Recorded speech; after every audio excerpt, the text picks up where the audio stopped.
You gotta take a look at this. Direct contact with us. No! No!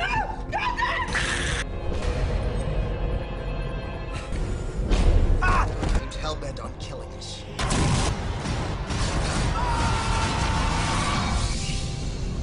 The film begins with a warning about an approaching meteor shower. The situation worsens as they rush to prepare when passing meteors strike the base, severely damaging it.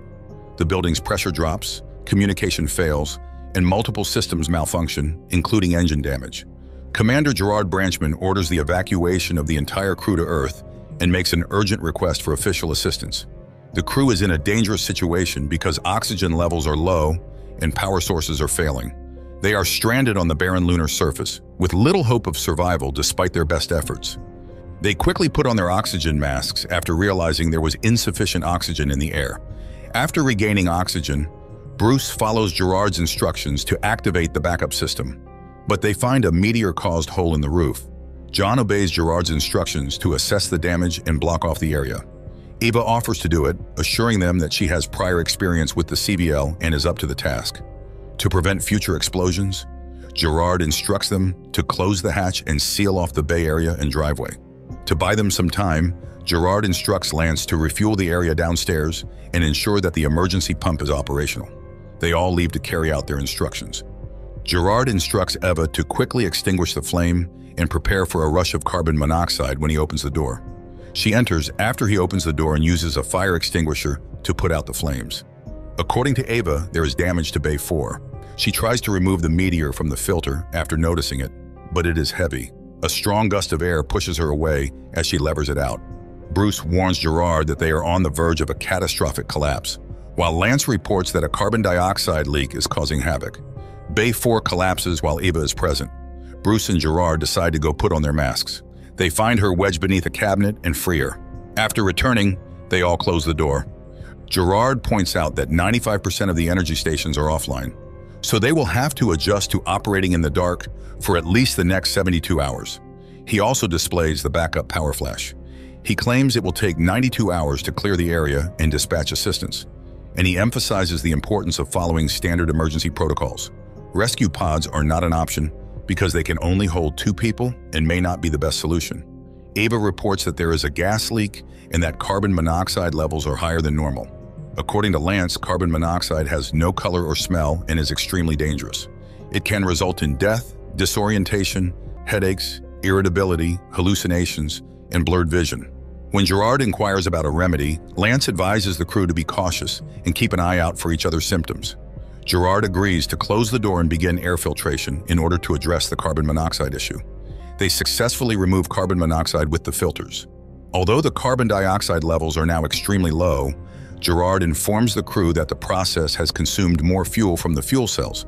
Eva informs them that the meteor contains spores and asks Lance to examine it. Gerard responds that the meteor could be contaminated with something foreign and should be quarantined. Lance says he will take care of it. Lance looks at the meteor. He summons Eva and shows her a newly formed cell structure that is rapidly forming after taking a sample and placing the rest of it in a glass container. She begins to examine the sample as he instructs her. One of the shattered glass tubes cuts her finger while she's doing it. After analyzing the data, they discover that the spore has its own medium for cell renewal in the absence of oxygen, hydrogen, and carbon monoxide, and that light appears to be able to trigger this process.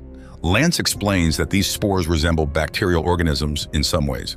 They have the ability to repair cells at a rate 100 times faster than human body cells, and they can move, change shape, and evolve. Eva feels ill as Lance and Bruce discuss this. She leaves after telling them she needs to rest. Eva collapses as she exits the room, having experienced a sharp pain. Lance examines her when she wakes up. She feels a large bulge in her stomach. Lance informs her that she is several months pregnant. She asks Lance what is going on after becoming confused and shocked when she notices Gerard and Bruce fighting nearby. Lance assures her that she doesn't need to worry. Bruce and Gerard are fighting over Eva's quarantine. Gerard begged Lance to support him as he insisted she enter quarantine.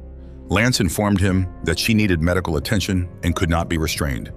He should be under lockdown for 48 hours, Gerard reminded him, citing the rule. Lance informed him that she might not live, and Gerard granted him permission to enter, but the door would remain locked. Ava begins to shake in her sleep and dreams of giving birth while in the room.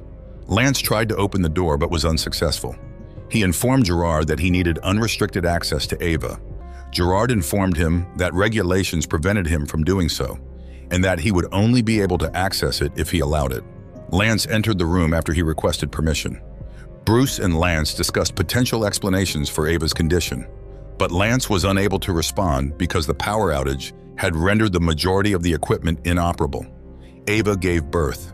When Bruce heard her scream, he dashed into the room and discovered her unconscious on the floor.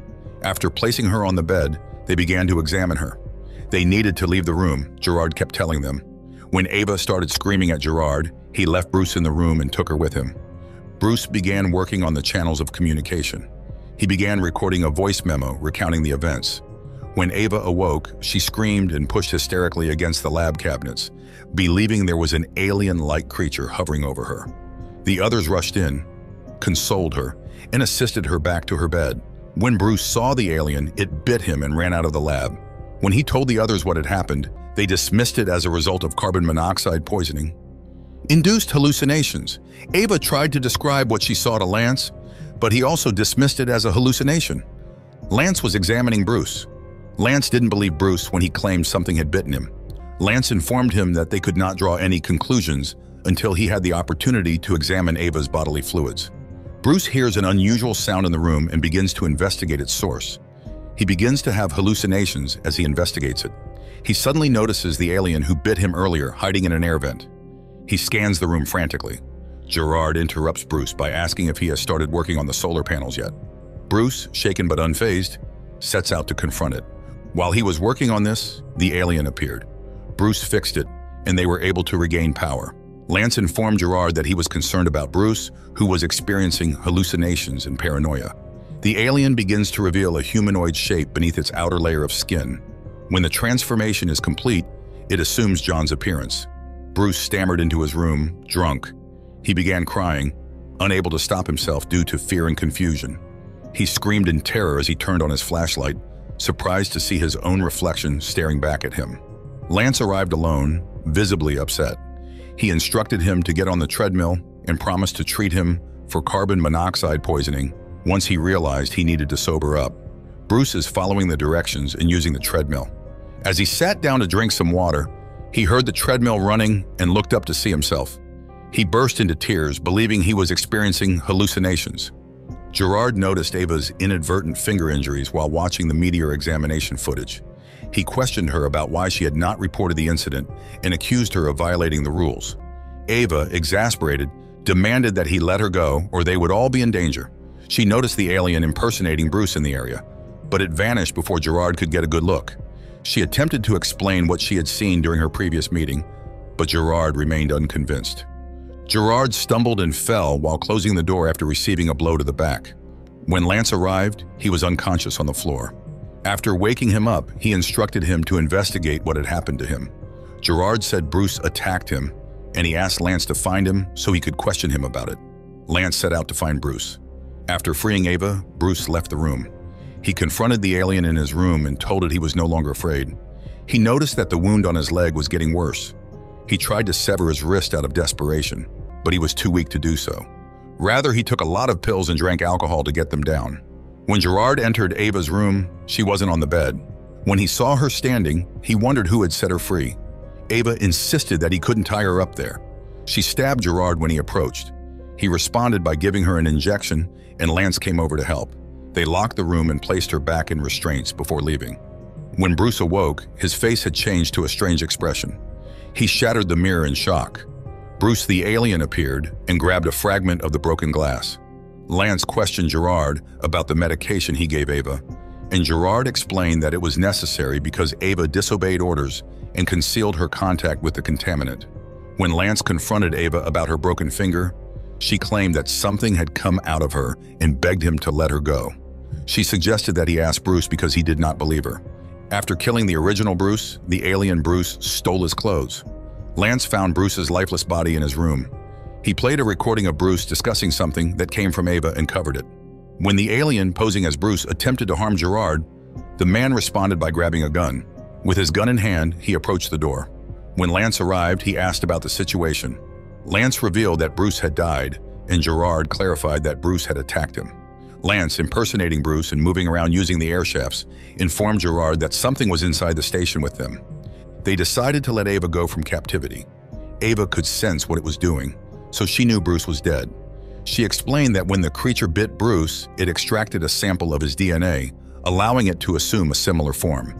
They discovered that the alien had harmed the air system and cut off their oxygen.